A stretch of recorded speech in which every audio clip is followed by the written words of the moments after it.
Halo teman-teman, selamat datang di Asinkronus Ekonomika Industri 1.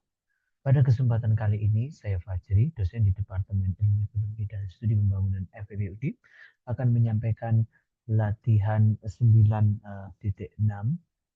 berkaitan dengan duopoli dengan produk terdiferensiasi. Pada kasus ini atau pada segmen keempat ini kita akan belajar tentang perusahaan satu yang bertindak sebagai pemimpin, yang kemudian kita sebut sebagai model stakeholder. Nah, misalkan pemasok 2 menetapkan kuantitas sesuai dengan model Cournot dengan asumsi variasi konjektural 0, dan pemasok 1 bertindak sebagai pemimpin stakeholder yang memaksimumkan labanya dengan mempertimbangkan perilaku pemasok 2. Nah, maka Anda diminta untuk mengingat kembali ekspresi laba pemasok 1, kemudian fungsi reaksi dari pemasok 2, lalu persamaan inverse demand-nya seperti apa. Oke, kira-kira begitu ya yang perlu Anda ingat. Yang pertama adalah fungsi labanya dulu. Jadi fungsi laba itu adalah P1 itu sama dengan 140 Q1 min 3/8 Q1 kuadrat min 1/8 Q1 Q2. Nah, ini adalah fungsi labanya. Kemudian setelah fungsi laba dan fungsi reaksi, ya, fungsi reaksi perusahaan dua yang ini, kalau yang ini tadi perusahaan satu. Jadi tolong diingat ada dua fungsi yang harus Anda tetapkan, yaitu fungsi laba perusahaan satu dan fungsi reaksi perusahaan dua. Nah, fungsi reaksi dari perusahaan dua itu tidak lain adalah Q2 sama dengan 560/3 min 1/6 Q1. Seperti ini. Nah, jika sudah ketemu ya, Anda bisa mencoba mensubstitusikan fungsi reaksi 2 itu ke dalam fungsi labanya. Nah, berarti kita bisa substitusi nanti ya untuk ini. Ini saya nyatakan sebagai persamaan 1 dan ini saya nyatakan sebagai persamaan 2. Ini didapat dari mana, teman-teman? Didapat dari pembahasan di segmen sebelumnya. Jadi untuk mempelajari stakeholder ini Anda harus melihat segmen 9.6 lalu, ya kan, termasuk bagaimana cara menentukan fungsi reaksi dan bagaimana cara menentukan fungsi labanya, ya. Oke. Nah, karena persamaan 1 dan persamaan 2 sudah kita tentukan, kita juga perlu mengingat persamaan inverse demand function-nya seperti apa yang ada di dalam video 9.6 pertama, ya, berarti di segmen pertama video 9.6, yaitu P1 sama dengan 200 min 3/8 Q1 min 1/8 Q2. Seperti ini ya. Ini yang P1. Kemudian yang P2-nya adalah 200 min 1/8 Q1 min 3/8 Q2. Nah, ini yang persamaan ketiga dan ini adalah persamaan keempat. Nah, ini yang perlu Anda ingat, nanti pada akhirnya akan Anda pakai dalam menentukan berapa tingkat harganya dan berapa total revenue atau berapa keuntungan yang Anda dapatkan setelah Anda substitusikan nilai harga tersebut, gitu ya. Oke, kira-kira begitu ya teman-teman ya. Nah, baik, sekarang kita akan mensubstitusi FR2 ini ke ke laba ini satu. Jadi ini tahap pertama ya. Kita menggunakan ballpoint merah ya. Jadi ini tahap pertama, yaitu substitusi persamaan 2 ke persamaan 1. Oke ya. Nah, berarti di sini kita punya P1 itu sama dengan 140 Q1 min 3/8 Q1 kuadrat min 1/8 Q1 Q2. Nah, Q2 ini yang kita substitusi ya teman-teman ya. Oke, Q2-nya kita ganti dengan FR2 ini. Berarti kita punya laba 1 itu sama dengan 140 Q1 min 3/8 Q1 kuadrat min 1/8 Q1 dikali. Nah, dalamnya itu silahkan Anda nyatakan teman-teman 560/3 min 1/6 Q1 seperti ini. Anda tutup kurung setelahnya. Ya, berarti kita bisa dapatkan P1 itu sama dengan 140 Q1 min 3/8 Q1 kuadrat min. Nah, silakan Anda kali ini ke dalam. Ini tadi sepertinya kalau kita kalikan nih, ya berarti kan 560 dibagi 8 sama 3. Coret-coret 7. Nah, berarti 70/3 Q1. Ya kan? Yang sebelah sini sekarang adalah plus 1/48. Ya kan? 48 Q1 kuadrat. Oke, dari sini kita bisa asosiasikan nanti ini dengan si ini kita gandengkan, terus kemudian ini dengan si ini kita hitung satu persatu. Oke, dengan ballpoint warna hitam ya, jadi B1 itu sendiri adalah itu berarti 140 dikali 3 itu berapa? 420 ya. 420 kurangi 70 itu 35. Berarti 350/3 Q1 ya. Yang di sini itu yang ini adalah 3/8 minus ditambah 1/48. Nanti sama dengan 48 ya. 8 ini 8, 6 kali 3 berarti min 18 plus 1. Berarti min 17 gitu ya. Min 17/48 Q1 kuadrat. Kan begitu ya tadi ya. Oke.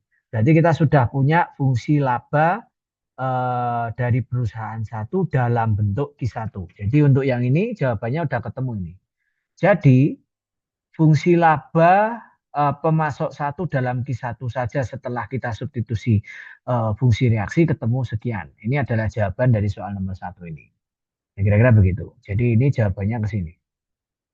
Sekarang yang kedua, tentukan tingkat output pemasok satu memaksimalkan laba pada equilibrium Stackelberg dengan pemasok satu sebagai pemimpin.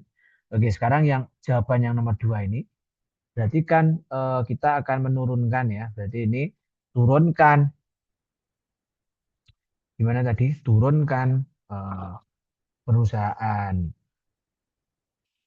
Nah, berarti gini ya, turunkan fungsi laba. Turunkan fungsi labanya ya, berarti Dopi per Doki 1. Nah, yaitu 350/5 min 17/48 Q1 kali 2. Nah, berarti kan bukan 17/48 tapi 17/24. Ya kan gitu ya. Q1. Langsung sama dengan 0. Oke, dengan begitu sorry ini bukan 5 ya, tapi 3.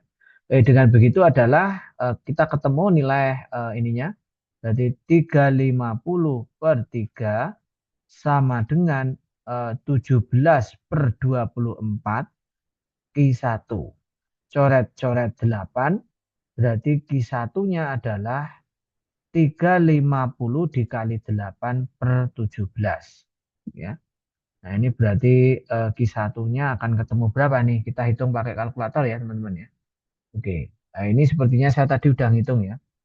Nah, ini 350 dikali 8/17 ketemu adalah 1664,7 berapa ini? 71. Sepertinya begitu ya.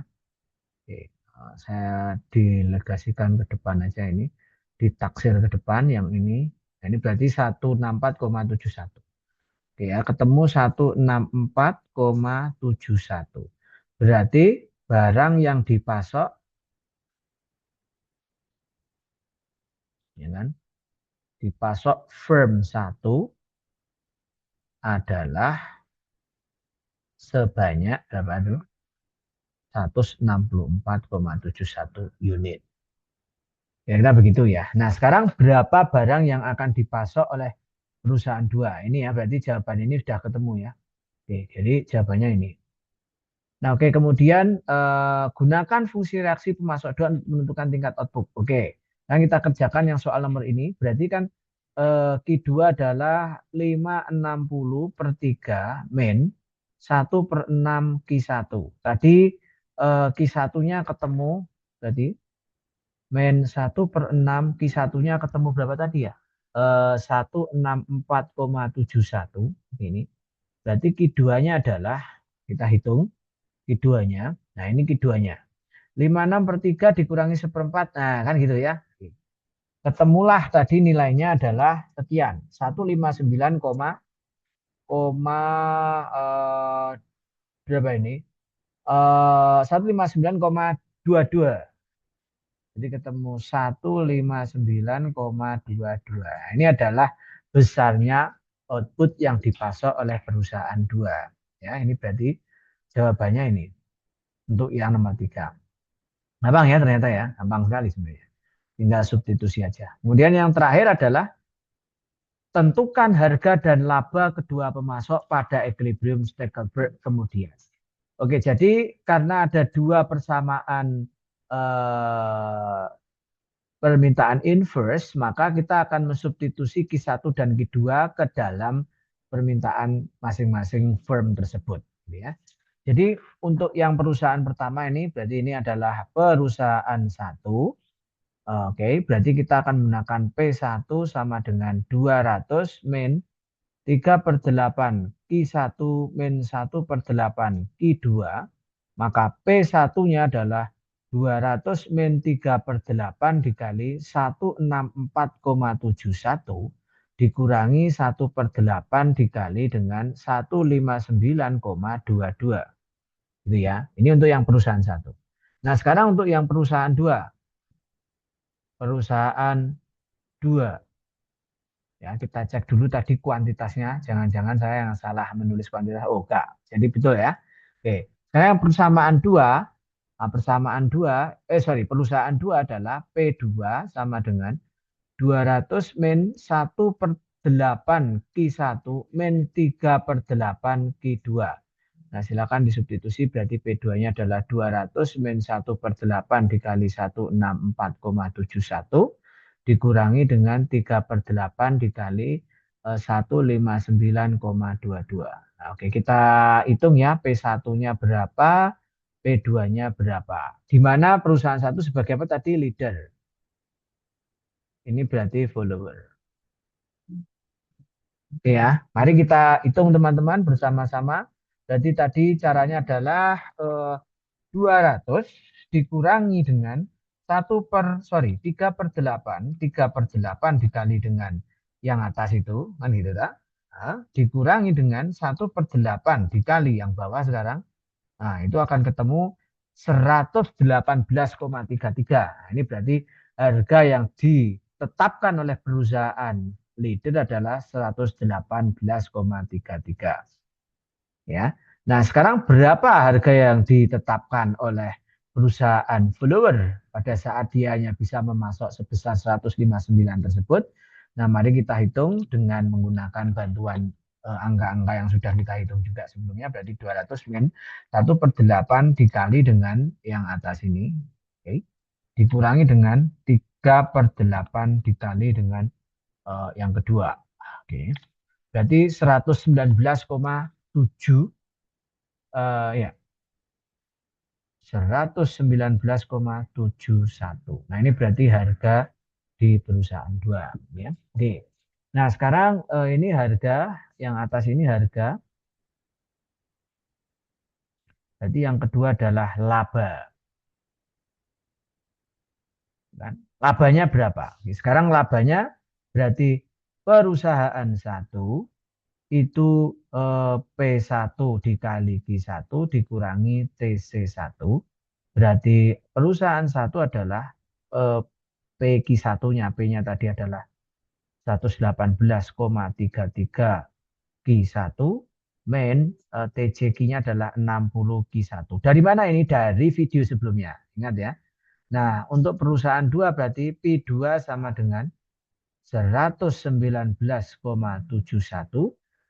Berarti sebagai lambang ya P2 dikali P2 kurangi TC2. Nah, berarti P2 adalah 119,71 Q2 dikurangi 60 Q2. Nah, berarti sekarang kita bisa substitusikan 118,33 dikali 164,71 dikurangi 60 dikali 164,71. Sementara yang perusahaan kedua itu 119,71 ya kan?